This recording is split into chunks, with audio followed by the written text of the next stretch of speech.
ডাঙৰ মন্তব্য কৰিছে যে বাঘে কেতিয়াও ঘাঁ নাখায় অসমৰ ৰাইজৰ আশীৰ্বাদত বা অসমীয়াৰ আশীৰ্বাদত মুখ্যমন্ত্ৰীগৰাকীয়ে এতিয়া অতি সাহসী হৈ উঠিছে গতিকে কোনো গোচৰ বা কোনো ভিডিঅ' এতিয়া ভয় নকৰে মুখ্যমন্ত্ৰীগৰাকীয়ে আজিৰ দিনত ডাঙৰ মন্তব্য কৰিছে সবিস্তাৰে এই খবৰ আমি লৈ আহিছোঁ বাঘে কেতিয়াও ঘাঁ নাখায় বুলি ডাঙৰ মন্তব্য কৰিছে ৰাজ্যৰ মুখ্যমন্ত্ৰী হিমন্ত বিশ্ব শৰ্মাই ভিডিঅ' আৰু গোচৰক মুখ্যমন্ত্ৰীগৰাকীয়ে ভয় নকৰে কেৰেপ নকৰে কিয়নো মুখ্যমন্ত্ৰীগৰাকীয়ে এতিয়া অধিক শক্তিশালী হৈ উঠিছে বা অধিক সাহসী হৈ উঠিছে অসমৰ ৰাইজৰ অসমীয়াৰ মৰমত এতিয়া অধিক সাহসী হৈ উঠিছে অসমীয়া মানুহৰ আশীৰ্বাদত অধিক সাহসী হৈ উঠিছে ৰাজ্যৰ মুখ্যমন্ত্ৰীগৰাকীয়ে আৰু আজিৰ দিনটোত মুখ্যমন্ত্ৰীগৰাকীয়ে সংবাদ মেলত এই কথা উল্লেখ কৰিছে যে বাঘে কেতিয়াও ঘাঁ নাখায় ভিডিঅ' আৰু গোচৰক মুখ্যমন্ত্ৰী হিমন্ত বিশ্ব শৰ্মাই কেতিয়াও ভয় নকৰে আৰু সেইবাবেই 1.5 লাখ বিঘা মাটি বেদখল মুক্ত কৰি দিলো বুলি মুখ্যমন্ত্ৰীগৰাকীয়ে ডাঙৰ মন্তব্য কৰিছে গতিকে অসমৰ মানুহৰ আশীৰ্বাদত অসমীয়াৰ আশীৰ্বাদত মুখ্যমন্ত্ৰীৰ দেহত বহুত সাহস হৈছে আৰু লগতে কৈছে যে 1.5 লাখ বিঘা মাটি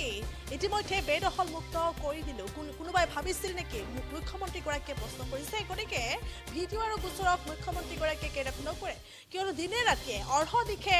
কাম কৰি থাকে মুখ্যমন্ত্ৰীগৰাকীয়ে কিহৰ বাবে কেছক ভয় কৰিব মুখ্যমন্ত্ৰীগৰাকীয়ে সুধিছে কেছক ভয় কৰিম নেকি বুলি সুধিছে যে দিনে ৰাতিয়ে কাম কৰি থাকো কিন্তু কেছক বা গোচৰক ভয় কৰিম নেকি মনত যদি সাহস থাকে তেনেহ'লে কোনেও ভয় নকৰে ৰাইজৰ আশীৰ্বাদত মই বহুত সাহসী হৈ পৰিছো আৰু লগতে মুখ্যমন্ত্ৰীগৰাকীয়ে কৈছে বাংলাদেশী মুছলমানৰ ওপৰত আক্ৰমণ হ'ব লাগে বাংলাদেশী মুছলিমবিলাকৰ ওপৰত জবৰদস্ত হামলা হ'ব লাগে মুখ্যমন্ত্ৰীগৰাকীয়ে ডাঙৰ মন্তব্য কৰিছে কিছু সময় পূৰ্বে সংবাদ মেল সম্বোধন কৰি এই মুহূৰ্তত সেই মন্তব্য আছে আগবঢ়াইছো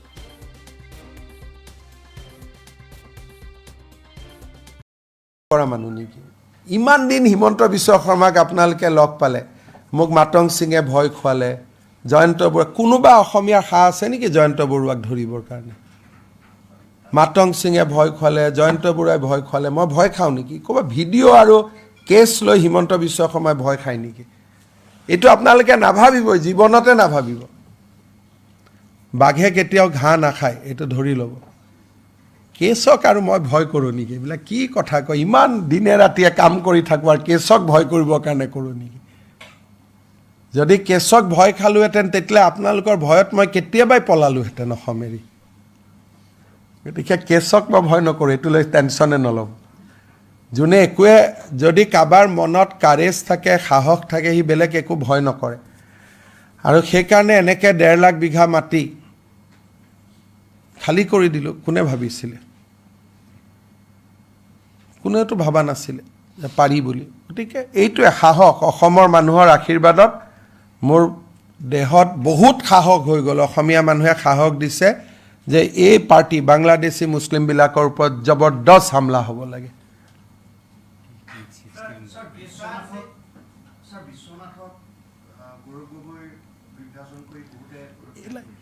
এইবিলাক মই ক'লোঁ নহয় ৰাজীৱ ভৱনতে